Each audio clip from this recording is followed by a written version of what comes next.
Antum perhatikan di sini. Yang keempat, orang yang sibuk dengan dunia, mencintai dunia, dia terhalang dari mengerjakan apa yang bermanfaat.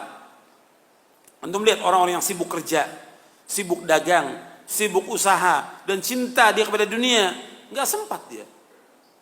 Untuk ngaji nggak sempat, untuk nuntut ilmu nggak sempat, untuk baca Al-Quran nggak sempat, untuk silaturahim kepada orang tuanya nggak sempat, untuk berbuat baik kepada istri anaknya juga nggak sempat. Sedikit sekali mereka kumpul dengan keluarganya, sibuk dengan kerjaan. Sudah kerja dari pagi sampai sore, pakai lembur lagi. Padahal itu juga nggak kaya-kaya, tetap segitu. Cuma yang dikorbankan apa? Pengajian dikorbankan, baca Quran dikorbankan, bahkan ada yang sholat dikorbankan oleh dia. Sebelum subuh berangkat, sebelum subuh untuk ngejar kerjaan ini, untuk dagang sebelum subuh berangkat. Sholat subuhnya di mana? Kalau kita berangkat, umpamanya saya dari Bogor ya, ke Jakarta, sebelum subuh saya berangkat. Itu di tol ada musola, ribuan mobil yang lewat, paling cuma berapa orang yang mampir sholat. Itu bisa kelihatan. Apa yang dikejar oleh mereka? Yang dikejar apa? Padahal nggak seberapa, dunia seisinya nggak ada harganya sama sekali. Seandainya orang mendapatkan gaji 1 miliar, 1 miliar. Bukan 5 juta, bukan 10 juta. 1 miliar, nggak ada artinya apa-apa. 1 miliar, nggak ada artinya apa-apa. Atas 100 miliar dia punya uang, nggak ada artinya apa-apa. Makanya kita jangan terpesona dengan orang-orang kaya. Kita ini kadang-kadang sibuk melihat orang kaya, Masya Allah, luar biasa. Nggak ada artinya apa-apa. Makanya kita ini kalau sudah tahu tentang hakikat dunia, kita akan menghormati orang-orang yang berilmu. Kita menghormati orang-orang yang taat kepada Allah. Kita mencintai mereka, bukan menghormati orang-orang kaya. Orang kaya nggak ada arti apa-apa. Yang dilihat oleh Allah yang mulia itu bukan kekayaannya.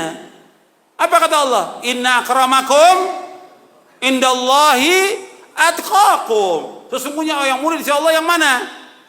Yang takwa apa yang banyak harta? Yang takwa. Bukan yang banyak harta, bukan yang punya kedudukan jabatan. Kedudukan jabatan sebentar.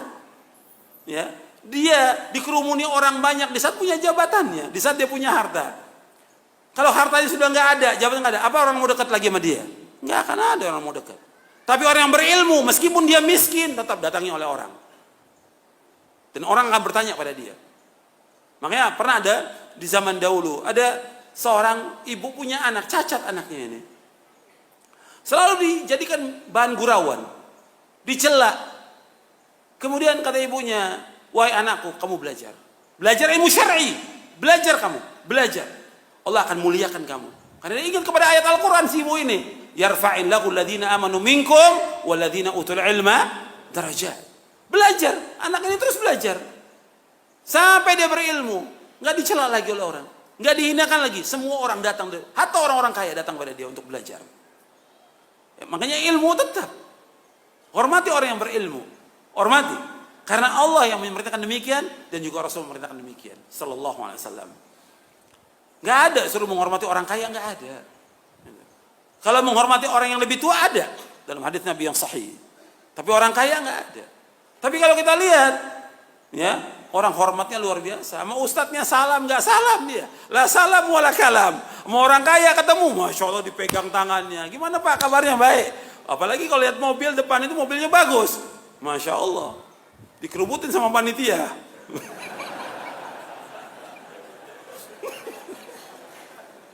Allahul musta'an. Jadi dilihat oleh manusia orang kaya. Orang kaya yang dilihat. Dan itu kenyataan semuanya. Hatta dalam pandangan sebagian ustadz juga ya.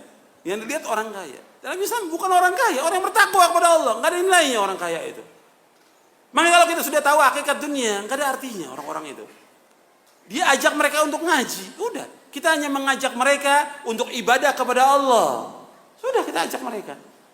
Kalau mereka dari hartanya mau bantu masjid, mau bantu pondok, buat dia, bukan buat kita. Bukan buat pribadi kita, buat dia di akhirat pahalanya, bukan buat kita. Kita hanya mengajak. Tapi jangan kemudian kita dekati orang-orang kaya itu sampai kita tunduk pada mereka, jadi budaknya mereka. Nggak boleh dalam Islam. Banyak yang jadi budak, termasuk ustadz banyak yang jadi budak orang kaya. Bodoh. Gitu. Nggak boleh dalam Islam. Dia ajak mereka untuk ngaji, memahami tentang agama yang hak, agar mereka faham tentang Islam, melaksanakan Quran dan Sunnah. Sampai si ustaz nggak berani negor si orang kaya ini yang jelas melanggar syariat, berbuat maksiat. Karena apa? Uangnya dibeli hatinya dengan uangnya, nggak boleh dalam Islam. Makanya ingat, kita jangan sampai terhalang daripada akhirat ini dengan adanya orang-orang kaya. Saya kembali kepada yang tadi, kata Ibnu Qayyim, orang yang cinta dunia, dia sibuk dengan dunia, sibuk sudah luar biasa dengan dunia ini.